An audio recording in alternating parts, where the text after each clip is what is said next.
Welcome to USA Global TV and Radio, where our mission is to provide education, entertainment, hope, and inspiration. USA Global TV and Radio connects you with experts and audiences all around the world every single day to help you succeed in business and to live a richer life. Visit us at usaglobaltv.com to learn about career and life-changing training and mentoring programs like the Listening Mentor. Subscribe to our newsletter to stay informed about our special programs and offers.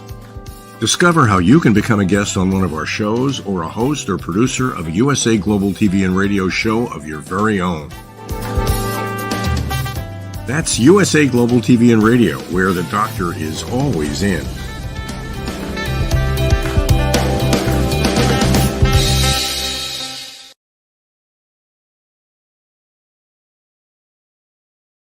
Good morning, good afternoon, good evening, and welcome home to USA Global TV and Radio, where we provide world-class education, entertainment, hope, and inspiration. I'm Dr. Jacalyn Kerbeck, and our show today is the Planet Earth Show. We're going to be talking all about communities, what communities look like today, what they look like in our mind, what they've been like in the past, and what they could look like in the future as we have an evolution of rewilding our life. Joining me is the star of our show, Mr. Roland Friedl, who is somewhere in the world in his motorhome. Let's welcome him. He's a entrepreneur. He's an author. He's a coach. He's someone who doesn't believe that there is a box. He lives outside the box because there is no box. Welcome, Roland, to the program. Hello, Jacalyn. Great to see you again. And hello to our audience. Hello. Nice to see you again. By the way, you mentioned before we started the show that you were actually out in the water. Was it an ocean, a bay? Where were you before the show began? Yeah. I just came out of the Mediterranean Sea. I'm in South Italy, on the island called Sicily. And here it's where I stay right now in the national park. It's a crystal clear water. It was fresh, but amazing nice. Well, I love how you're getting back to nature on the Planet Earth show right before we begin. That's really invigorating and motivating as well. Thank you. Yeah, I love to be outside in nature, I should reconnect with nature. Be whether on the beach or maybe more north in the forest. I don't care about, just avoiding cities, avoiding urbanizations as much as possible. Roland, I know that you've accomplished so much. You've helped people all over the world in so many ways, and you've brought a phenomenal guest who's backstage. Before we bring him out, if you could let our audience know, for people joining us for the first time, how can you bring value to them? Oh, that's a good question. As I have a broad experience in many fields which I built up the last 50 years.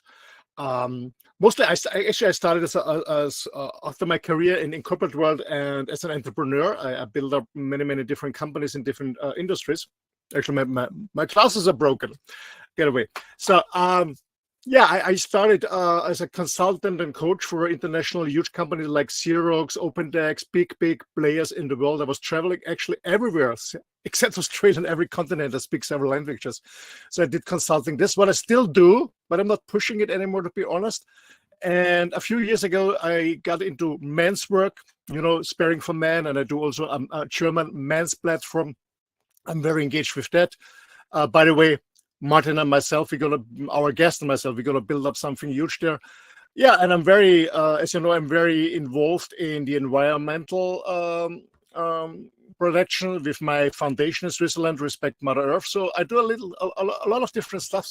So whoever is interested in connecting, you're more than welcome to maybe send me an email or go on my website and let's connect. It's all about caring and sharing and making this planet a better place for more happiness and joyful life. That's all we do.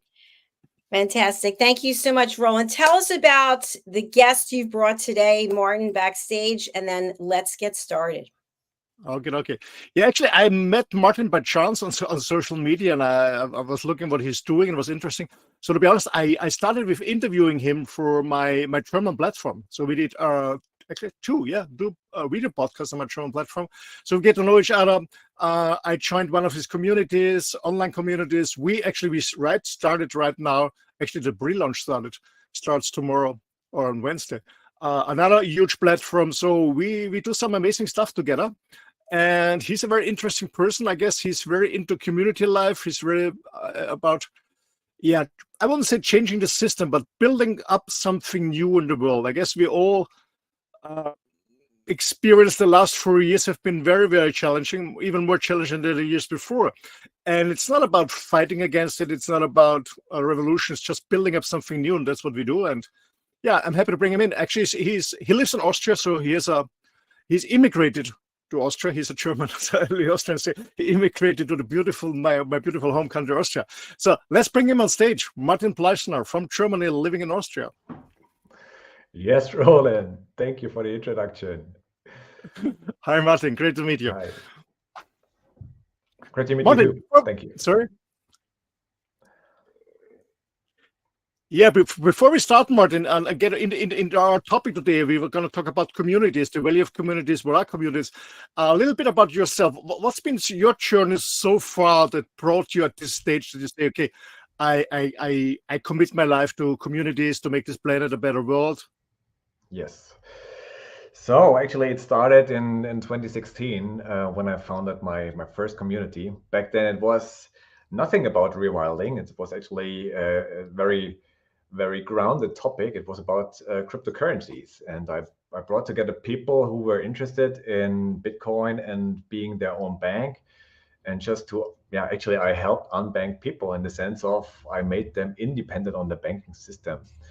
And this has led to another project which started actually with the worldwide pandemic in 2022, in 2020. So in 2020 it started. It was called 5D Movement. And there I founded a consciousness movement because I figured out that many people look for like-minded people who have a certain perspective of the world, a certain perspective of the way of life. And it was called 5D Movement because, I mean, maybe you have heard about 5D, the fifth dimension, which is above the material realm of 3D, right? So I connected people there and I found so much value in it. And also my life changed so much during this period that I was even more fascinated by this community topic. And since then, I know that we as humans, we are societal and especially community beings. And it serves us so much that I actually want to continue with this journey and spread the word to really connect with like-minded people that uplift each other. Thank you, Martin. Yeah, absolutely. But I realized the same when I was in my relationship in 2020 when all this, let's say, incredible journey started on the planet. I've also thought about going to Costa Rica and become part of our community, but then the relationship broke, and then we didn't do it. But I also realized that it's so important, especially in tough times, but in general, to connect with other like-minded people. Actually, what we did thousands of years before the Industrial Revolution, before we separated our home from our workplace, before we separated from nature, that we always have been living in small communities, meaning supporting each other. I know that you're going to later explain the difference between a group and community, but why is it so important? Why is it so important to talk about communities? And maybe you can also explain the difference between a group and a community. Sure. Yeah, this is actually at the core of this understanding. Thanks for the question, Roland. So yeah, as I said before, people are actually social beings. So they need community. And if we consider the Maslow pyramid of needs, you probably know this, right? The basic needs are the physical needs. You want to have something to eat and some shelter and stuff. The second stage is safety and security. And the third stage is actually the need for belonging. And if you look at the so-called Western world or first world, right? The first stages are pretty much met for most of the people, not for everyone, but most of the people have their basic needs met and also feel kind of safe, right? But the feeling of belonging is for many people not really met. And this is actually the first, or what Maslow considers the first psychological need. So that means if this need is not met, the need for belonging, then people have some psychological or mental issues, right? They don't feel connected to a tribe, to a bunch of people, and they feel kind of separated or isolated. And this causes some mental issues, for instance, stress, right? One can see this perfectly in a zoo. When you go to a zoo and look at animals, and they are totally isolated from their bigger social network, right? Animals very often live in complex networks. And when they are separated, living alone in a cage, or even maybe with two or three other individuals, still they feel stressed because they are lacking this society or their community environment. And this happens likewise to humans. So this is our biology tells us we need community, and this is why it's super important to talk about it. Mm-hmm. Oh. And I would like to add something. Nowadays, we of course we live in a certain society, and we are kind of living in huge entities, what we call states or countries, and we are kind of millions of people, right, put together under one umbrella, like under one name, like the USA or Germany or whatever it is. And nowadays we are also digitally connected, but still many feel separated. Many feel lonely. They don't feel any connection to a real family or tribe. And this is actually crucial, what also causes a lot of issues nowadays. So this is also the constant urge for people of people to belong, be it they join some sports and leisure clubs, or they join some church communities and stuff. So they want to belong. Mm-hmm. Absolutely. I also realized that the last year, when people are bring up more awareness, they live more consciously, and they try to live their real being, what really is them, that there's also a natural desire for community, to connect with other people. So getting out from this, you've been talking about, okay, we live in huge entities, in huge countries, in huge cities, but at the end, everyone is more individual. There's more ego going on. It's a lot of competition going on. It's not co-creation, it's competition. And I don't know what your experience is, but from my experience, especially the last 4 years, when people are waking up, they're looking for community. They're looking for like-minded people. So what's the difference between a conscious community and our current society? What's the main differences? Yes.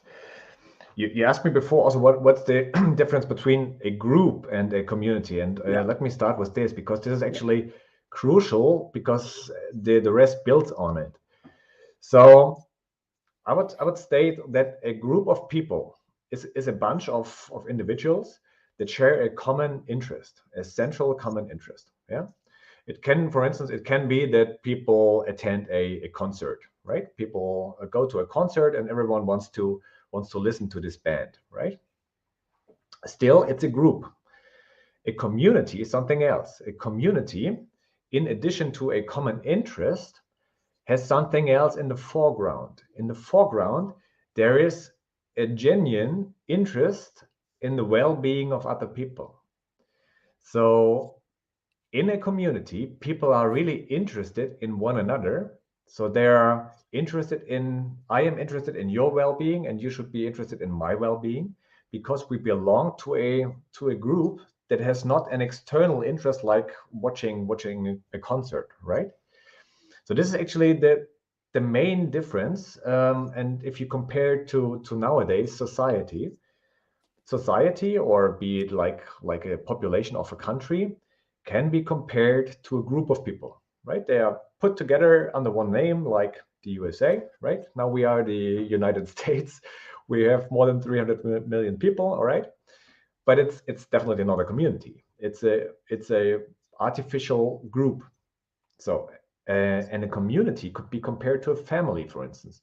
If you have a family, especially in an extended family, or as it was in former times and for the longest time in history, people have lived in small groups of a few dozen or up to 300 people. So these were native tribes or extended families, where the well-being of everyone was somehow in the foreground and not something, some artificial interest, right? So, and this also brings us to another thing that is at the core of a community, which is shared values. So if people want to live together, and if they want to thrive and not only survive, they need some shared values. And these values are then can be put into goals, can be put into regular meetings. And these values are the foundation of a community. And if I ask myself, I live in Austria, what are the values of the Austrian society? I can't really answer. I don't know the values of the Austrian society, because in my eyes there are none, right? There's no common standard. Of course, we have the law that tells us what to do and what not to do. That's clear, right? But this is far apart from having some values in place. And this lack of this value is the core for the urge for belonging, right? The strong sense of belonging, which is actually also created if a community shares values, shares regular meetings, then it becomes a strong entity. Yeah. Yeah. I remember that my first studies in university, I was studying history, and I was very into tribes. And as you said, a small community, 30 to 100 to 300 people at the largest. And they came together actually every week. So they had meetings, just the men, just the women, they're sitting together every evening on the bonfire, talking about what was going on the day, maybe planning the next hunt from the next day. When it was leisure time, to talking fairy tales, just listening to another and stuff like that. So there was really a community life with, as you said, we shared values, taking care about each other. And that's absolutely missing in our society. So we're all individuals. Yeah, we live in a cage, more or less, an apartment in the city. We depend on supermarkets. So most people have no idea about growing food or hunting or fishing or whatever. We're depending on something. I wouldn't say somebody, on something, on an artificial construction, what is called the state or the government or whatever it is. But what is really lost is, a deep communication, an honest communication, supporting each other, and being there for each other. You have nowadays when you have a conversation about friends, you say, well, maybe you have not more friends that you have fingers on one hand, and that's the truth. And in a tribe, you're connected to everyone. The same is what I experienced many years when I moved from Austria to Spain. What I really love there is that many different generations are together. They're going out on the weekend, they go on a fiesta, on a party, they're taking care of each other. It's not like in our so-called industrial Western society where we bring the kids to the kindergarten so they don't disturb us in our work progress and our workforce. We bring the older people in residences so they're also not annoying us. And the society is absolutely falling apart, and people are getting lost. So do you think that community is the key, one of the keys, we'll say what is the key, but one of the keys of a mental healthy life? Totally. Yeah, totally. I also know that being alone is that there's a certain value in being alone as well. So I don't want to say you have to be in community all your life. That's not what I'm talking about. So spending time on your own is also perfect. The question is, do you belong? Do you feel as part of a bigger structure, or let's call it organism? Do you feel like having a certain important role and as if you can contribute to something bigger? Or do you feel like a disconnected individual that has to do everything just to survive? And from my perspective, the lack of community actually a community is a supporting network of people, right? The lack of it causes nowadays existential threats. So everyone who has to earn money, has to care for your own shelter, has to buy all the goods you need for your daily life. All this stuff actually is caused by the separation and by our parallel society. So where everyone lives an individualistic lifestyle as an individual, right? And you said something important before. You said that in a society there's competition prevailing, and this is actually totally the case, because in a society or in a group of people with an external interest, everyone cares for one's own needs and interests, right? So it's like an ego-driven approach. So I have to take care of my needs, and hopefully my needs get met. So this is actually the societal approach. Whereas a communal approach is, how can we cooperate? How can we serve my needs and your needs? How can we meet them, right? And this actually also leads to a totally different kind of so-called economy. While in our society we have a transactional economy, so I give you, and in turn you have to give me, right? In a community, it's rather the sharing or giving economy or gifting economy. It's rather the bartering or even shared resources. Not everyone needs everything, but we can share. So I have a washing machine, you can use it too, for instance, right? It's a different approach than in a society where everyone has to care for their own needs. So Absolutely. I mean, some people may argue, competition is good because competition pushes the best. Competition pushes technology improvement. So everybody tries to tell us we came down from a tree, from the monkey tree, and become human beings. We get more and more clever. But I don't believe the story, this narrative anyway. But this is what people believe. So the life is much better today. What I say, life is much more convenient but we are not more happy. We don't are not joyful anymore. But when we look at it, I know that it was an interesting study. Well, I should be a little bit cautious about study, but there was a study that in the Western society, can you imagine, over 90% of people have any addiction. I mean, some people say, no, it's not so much, maybe it's less. Yeah, it's less on maybe on illegal drugs people are taking, but most of the people are addicted to legal stuff like pharmaceuticals, like food. When food is available everywhere, but there's a food addiction, whatever it is, or they're addicted to work, what is also accepted in the society, highly accepted in the society.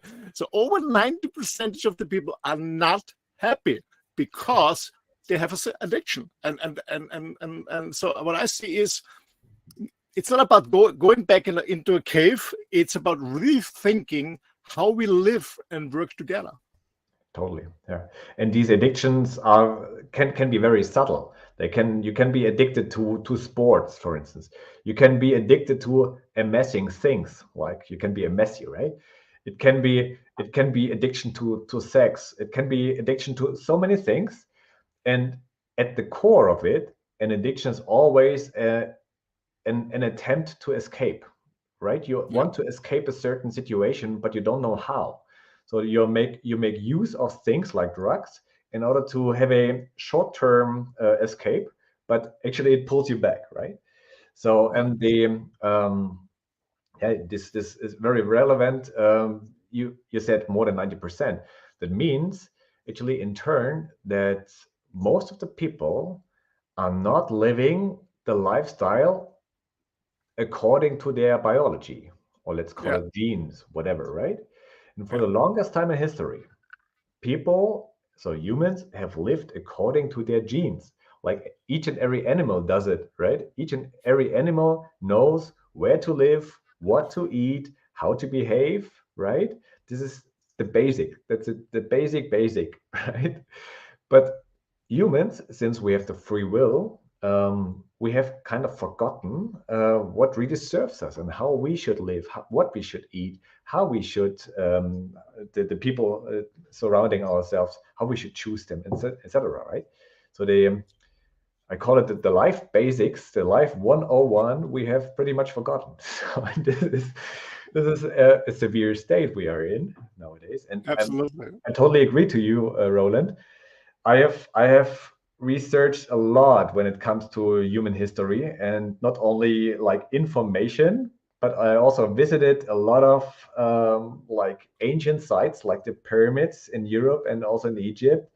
And I've talked to people that are so much into this stuff, and what I know for sure and what I can totally confirm is that our entire history that is actually told to us, like we were apes and then we were cavemen, and nowadays we are the brilliant, highly developed beings, is totally corrupted. Totally. Yeah. So this is actually a narrative that is told to us that we keep calm and stay in the zoo. Yeah. We should be so happy that we improved so much. Yeah, that's all this. Yeah. Martin, you mentioned something about learning again to do what suits our genes as our natural being. And with this background, you started a community called Rewild Your Life. It's a digital community. You started Rewild Your Life. So what do you understand by the term rewild? Is it running around with a stick or whatever into the cave, or what do you mean by rewild?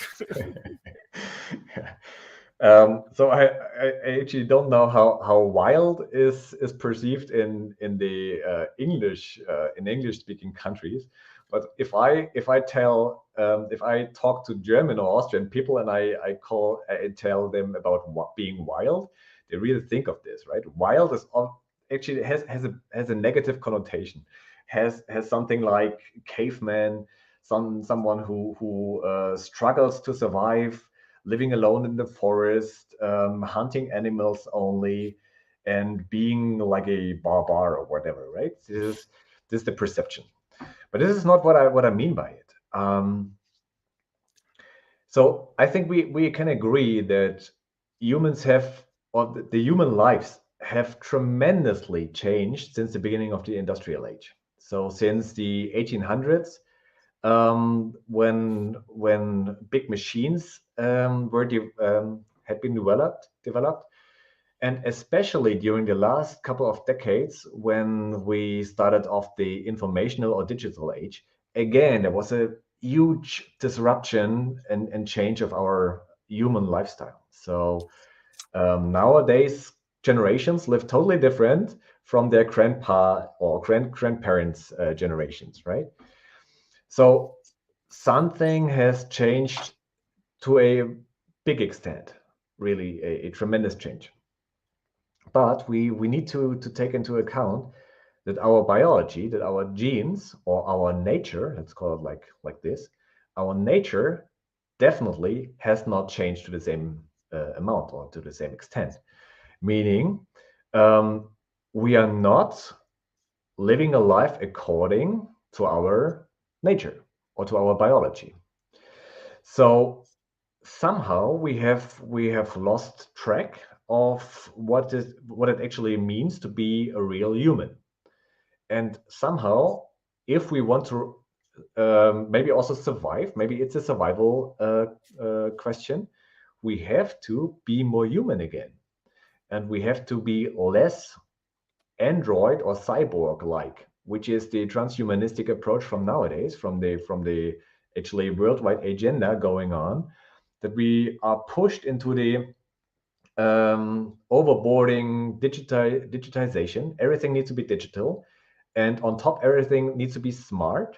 Everything needs to have an so-called artificial intelligence, right? As if there is no natural intelligence or biological intelligence. No, it needs to be an artificial intelligence. There needs to be a logic that runs our life, and we need to be connected to that logic, right? And just like tools like ChatGPT and all these things are just starting right now. But if I fast forward time like by 5 years, I don't want to know how much we are entangled with this so-called artificial intelligence. And also this human machine interaction increases day by day, and people turn more and more into, like I said, like a cyborg, right? And this is I mean, some might like it. I don't, right? I really listen to the cosmic intelligence. I really listen to the natural order, and I want to realign into that. And this is what I mean by rewilding. So becoming more human, becoming wilder in the sense of more natural, more according to our genes, and in the end to make us thrive again. And this way of living actually supports a state of well-being and flow. And if you consider yourself being sick or ill or not in the flow, yeah, it might be that you have kind of come off the way. Absolutely. Absolutely. Actually, last week we did a show about the 5 blue zones. I don't know if you heard about the five blue zones. Yeah. So 5 regions in the world where the people, most of the people are in their 90s or 100s because they live accordingly to their genes. They walk, so they don't go to the gym, but they walk on a daily basis because mostly they're living in hilly areas. They eat very healthy, they're out in the sun, and they live in a community. They have a kind of community. They're spiritual, religious, and they drink almost no alcohol, except in the community in Sardinia and in Greece. They have a little bit of wine. So this is what you mean by rewilding yourself, is living according to the design of your human body. And that's what I do too. Since many years, I just stepped out of this cage of cities, living more in I want to say in the wild. I'm traveling around the globe. I spend the whole day, except when I'm broadcasting a show, I spend the whole day outside in nature, breathing fresh air, swimming in the ocean, washing in the ocean myself, not using a lot of showers because the water is so nice and clean here, eating healthy, talking to like-minded people. I'm absolutely feeling no stress and being totally healthy. Totally. And you mentioned the blue zones, and It's surprising, but there are even blue zones in the Western world. Like there is one blue zone in America, which is Loma Linda in California, and even in Greece or in Sardinia, as you said. Yeah, and it can be so easy. It's actually, you mentioned the body, rewilding the body, and I give you like three simple examples. Our body is not made to sit all day, right? Sitting, especially how we sit, is totally unhealthy. People in natural societies, they squat or they stand, but they are or ground sitting techniques, right? But they are not sitting on chairs like we. It's breathing, how you breathe, right? How you actually which connection you have to for breathing. Everyone breathes, okay, but there's a huge difference between consciously using your breath in order to energize your body or even to calm down your body, or the simple flat breath. And also the grounding.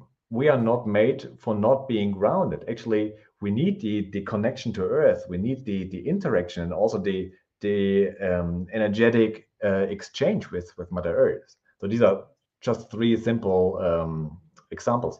But beyond the body is one thing to rewild our body, but there's also our connection to nature, which is our habitat. It's not a place to visit, but nature is our habitat. We have to reconnect to it. And our societal environment, meaning our community, our tribe, our family, the people we surround ourselves with. And this is super important. And this is actually also what I suggest to start with. If you want to rewild, if you want to align with your genes, you have to start on certain levels, like on these three levels. Yeah. Okay. So if somebody is looking for a community that said, well, I cannot move, I don't know, to Costa Rica where the communities are growing, or other parts in the world too. How about, can you tell us a little bit about the about your digital community that you build up? And I'm a part of it, and I absolutely enjoy it, to be part of it, to interact with other people. Tell us a little bit about Rewild Your Life community. Yeah. So I set this community up a couple of weeks ago, so it's still pretty early, but it has grown to more than 50 people now. And this community is all about how we can rewild ourselves, meaning what can we do in order to become more human? How can we especially reveal and know our true selves according to our genes? How can we explore it? How can we live it? And in the end, how can we free ourselves from the civilized zoo programming we are all kind of gone through, right? So we help each other, we support each other, and we share our experiences and also questions. We kind of we make use of the swarm intelligence, and this is what I really like. I don't want to be your coach, or I don't want to be your mentor. I'm one of many, and in there are people who are all on the same way, on the same path, but still are interested in one another and support and uplift one another and help themselves on rewilding their lives. And this is, for me, a way to go, even if it's an online community for the moment. But in the near future, we will also meet offline. For instance, now in May is the first event, Rewild on Reconnect here in Austria. And we will meet there and really support and foster this rewilding approach. Yeah. Thank you, Martin. Thank you. Thanks a lot. It was very inspiring. I highly appreciate the work you're doing. It's a lot of work, because we also started our project together. It's a hell of work, but I guess it's very beneficial and satisfying to work on something that benefits to others and bring joy and happiness and a helpful lifestyle to others.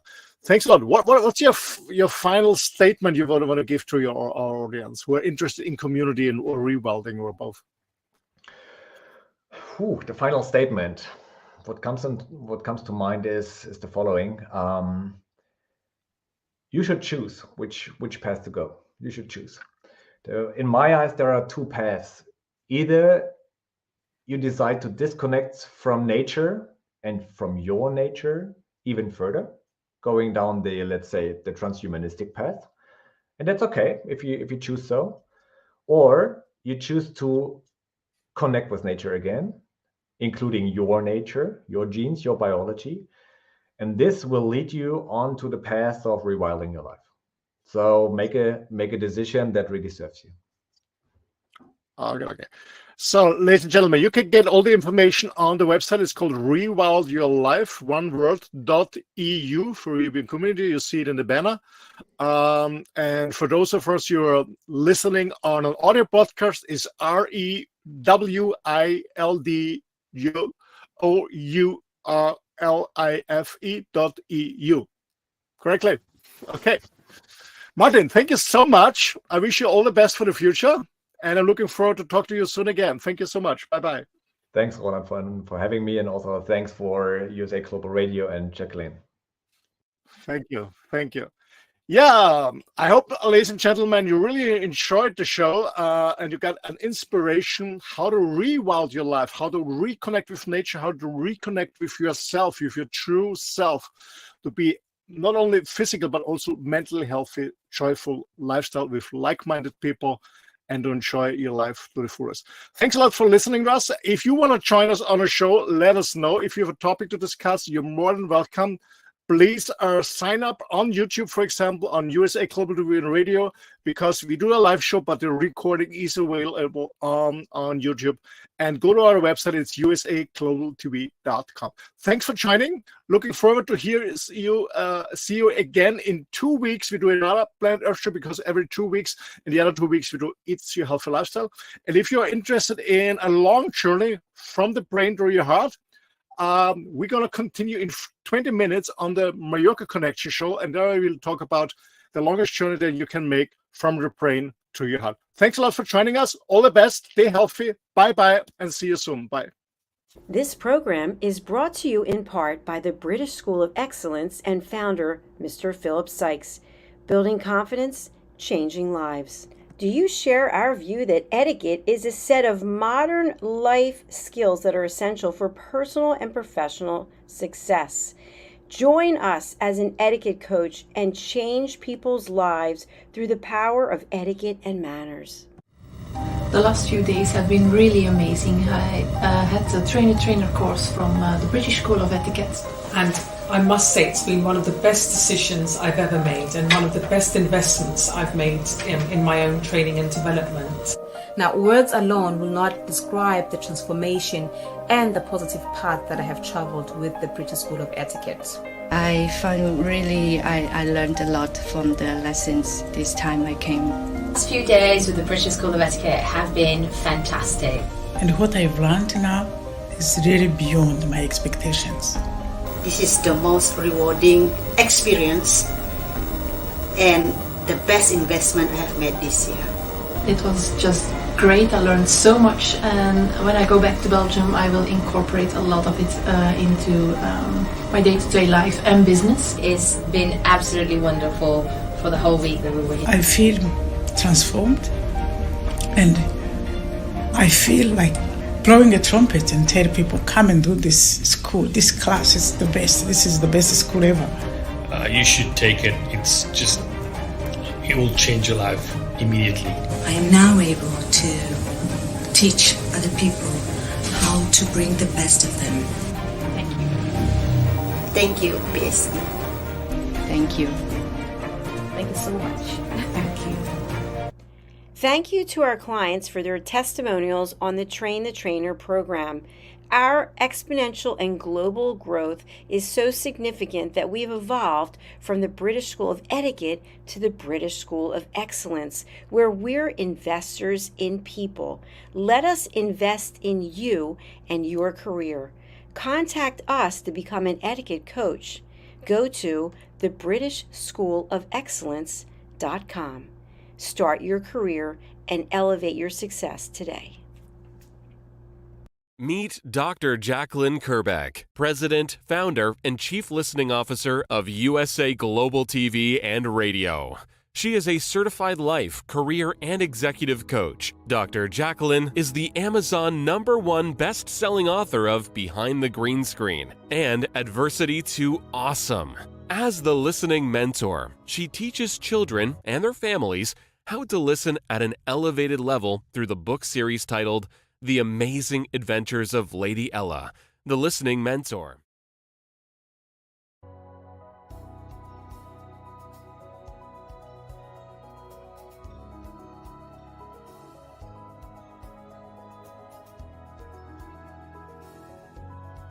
The Creative Hearts Awakening book series features heart-centric creatives who share their awakening journey. Through the Power of Listening educational course platform, people can get certified as elevated listeners on USA Global TV and radio. Learn how to center yourself and align with nature through the power of nature, plants, and shrines. The Journey of Chakra Psychology course will educate you on the chakras and their meaning. The Intuition of the Heart course will help you understand how to trust your intuition. Learn how to face the shadows of self and understand the impact of following trends and materialism. Set boundaries and ask for permission to help establish better relationships, deeper connections, and more authentic conversations. Take your communication expertise to a higher level with the course for curious humans. After all, we are not robots. Looking to start your own podcast platform? Get everything you need in the Podcaster Pro package with Dr. Jacalyn Kerbeck. How can music, breath, and your voice set you free? Find out with the Power of Listening courses. Dr. Jacalyn is a certified meditation teacher, yoga instructor, and Juice Plus distributor. She will help you create a plan for your healthy lifestyle. As an expert in the art of interviewing with over 3,000 hosted and/or produced live broadcasts, Dr. Kerbeck helps her clients stand out as global broadcasters. Dr. Kerbeck's books are available on Amazon. Start your listening journey by reading. Tune into the Listening Mentor TV show, Fridays on USA Global TV, and learn how listening can be your superpower. Dr. Jacalyn Kerbeck, MBA, DBA, Certified Holistic Life, Career, and Executive Coach, Certified Yoga Sculpt Teacher, Certified Meditation Teacher, The Listening Mentor, Singer-Songwriter, Founder, President, Chief Listening Officer of USA Global TV and Radio. drjacalyn.com. Thank you to all our elevated listeners, team members, animal characters, and co-authors. Contact us at 215-852-9406. Jacalyn at drjacalyn.com.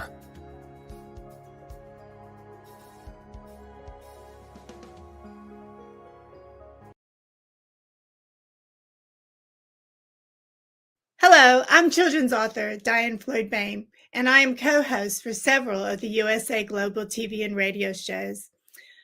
I joined because of the purpose of the USA Global TV and radio.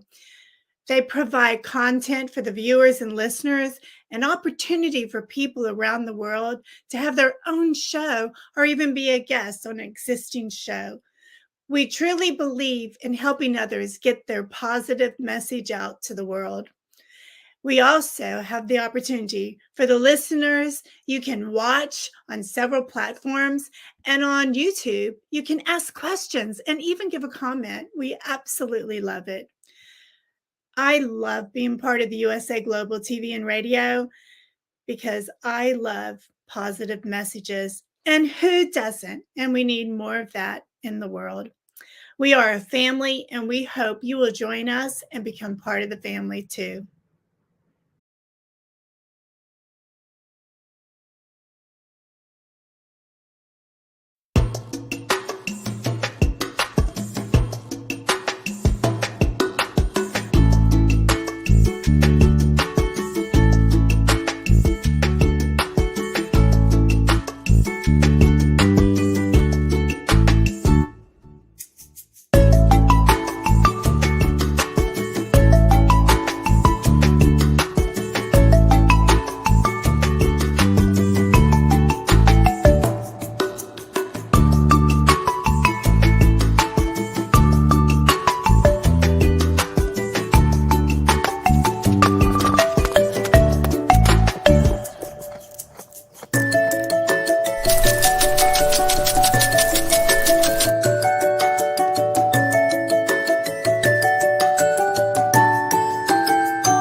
name is Zane Carson Carruth, and I'm the author of this book, The World's First Tooth Fairy Ever.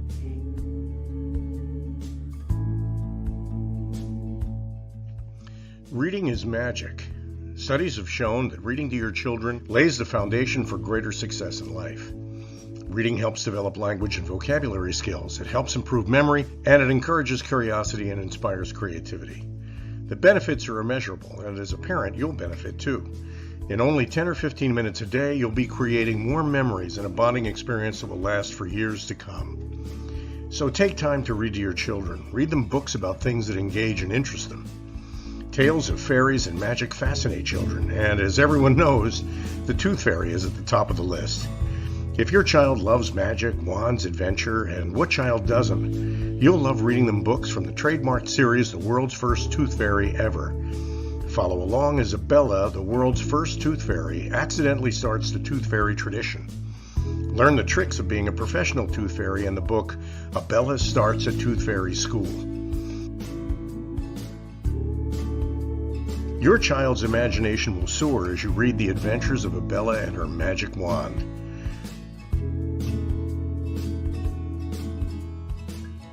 These wonderful books are available at worldsfirsttoothfairy.com and at Amazon, Barnes & Noble, and Walmart.